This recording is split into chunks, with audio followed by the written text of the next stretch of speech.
This is Jeff from wickedoil.com. I wanted to do a little review. I just changed yesterday the oil filter. I've been running well, my first oil filter was a K&N filter, and then I went to my Amsoil filter. The only reason I didn't go Amsoil first because I didn't have one in stock at the time I bought this motorcycle last year. Anyway, now I purchased from DK Custom Products the Outlaw High Performance Cleanable Oil Filter, and you can go on their website and check it out. It's pretty cool. It's smaller than the other filters, but it is anodized aluminum, as you can probably see.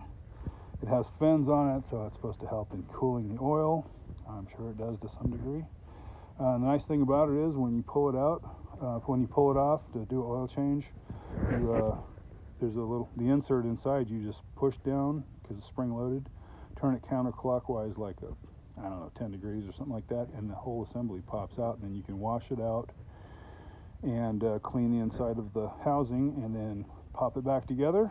Make sure you don't forget the spring, and put it back on the bike. And it even comes with extra seal and stuff for when the original one goes bad, which I doubt is going to happen anytime soon.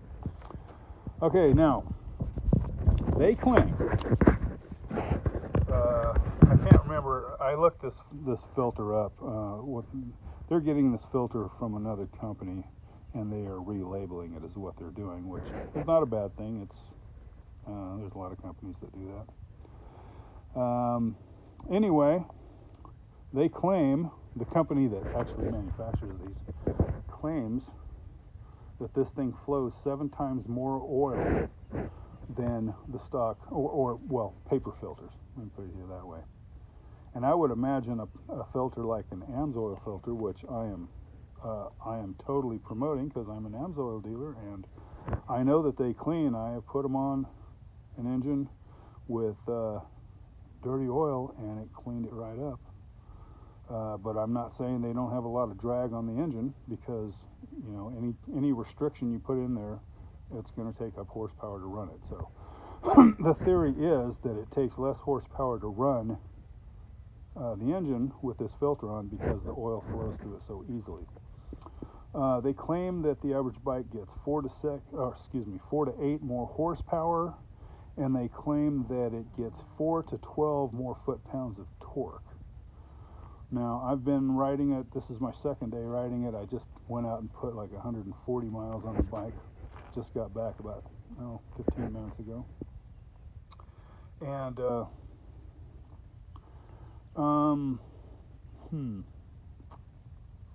do I think that thing makes an improvement? And a good question is, how much did I pay for it?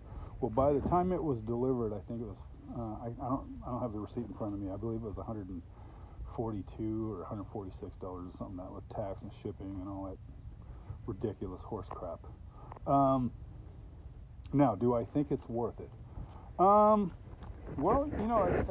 there's going to come a point where I will have cleaned that filter enough times to, filter. What does a filter for one of these things cost? $12-14 for something reasonable, or you can go buy the cheapest damn filters out there, like one of those piece of crap Fram filters or something like that.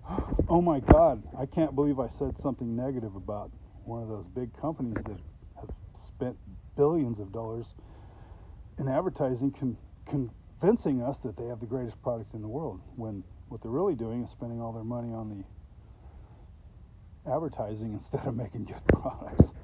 So if you don't believe me on that, go look on YouTube and look at all the comparisons where they break apart filters and show you what's inside. There's a few out there that are absolute garbage. Anyway, back to the video at hand. Back to, do I think it's worth it? I'm going to say yeah. I'm going to say at this point yes. Because I can tell you right now, this thing definitely picked up some pep when I put that filter on there. Now, if you have a car, let's say you have a a full-size car. Let's say, well, you know, I'm a hot rodder from the old days, so let's say if you had a Chevelle and you did something and gained 5 horsepower, that's enough horsepower to notice. Okay, which you don't really feel horsepower, because horsepower is just a mathematical formula. It's a formulation of math. You take torque, which is actually what you're after, not horsepower.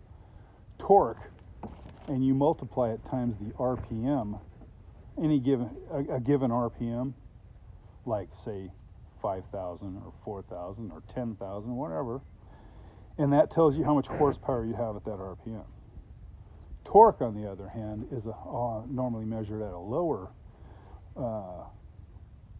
RPM, because torque is the measurement of the twisting force being put on the crankshaft. So the longer the stroke of the crankshaft, the more torque you're going to have, and at a lower RPM. That's why something with a long stroke, generally, it doesn't matter if it's a car, motorcycle, or any other piece of machinery, if it has a nice long stroke, you give it the gas, give it the throttle at low RPMs, and you feel it, it just fucking motors on. Okay, whereas something that's got a short stroke has to, like say, going from a 4-inch stroke to a 3.5 stroke, or a 3-inch stroke, something like that. You have the torque is going to be higher up in the RPM range, because you have to wind it up before it's actually going to get more power, because it doesn't have the same leverage as a long stroke crankshaft. But anyway, that's another story. I can tell you that, you know, for just shy of $150, it's a hard pill to swallow. But, you know, hey, it's my baby, man. It's my fat boy. It's my little cruiser, so I think it's worth it. And besides, man, who doesn't love spending money? God knows, if I could just spend another $500, life would be so much better. I don't know what I'd get for my money, but oh, it would be so fun. So anyway, it is pretty cool. It's great that you can clean it. It's great that you can see if there's actually any debris in there without having to go buy what do those cutters cost for oil filters? Like $65, $70 for a cheap one? And then you're going to be fighting it. It's a pain in the ass. This thing, you just pop it open and you look at it, see if there's any metal shavings or anything like that, and then you flush it out, dry it out, and keep on motoring on. So that's my review for today. If I didn't mention it, it is the 27th of September 2020. I would encourage you that if you have a motorcycle, if you have anything that has pistons and crankcase and all that other good stuff in there, do yourself a favor, put Amsoil in it, head over to Wicked Oil. I'd love to get your business, because that's a great way to support this channel. And, you know, you're not having to get a Patreon account or, you know, fund. We don't have to play this funding game with YouTube or any of that stuff. Oh, well, we don't like Harley Davidsons because people with Harley Davidsons are bad people, therefore we're going to defund your videos. If you believe in the content, then support the channel by going to Wicked Oil and getting products for your vehicles, because it's a win-win-win-win-win. Trust me on that. All right, thank you. Have a great day. Pretty soon, I've ordered a electron carburetor for this thing, because I'm tired of diddling with that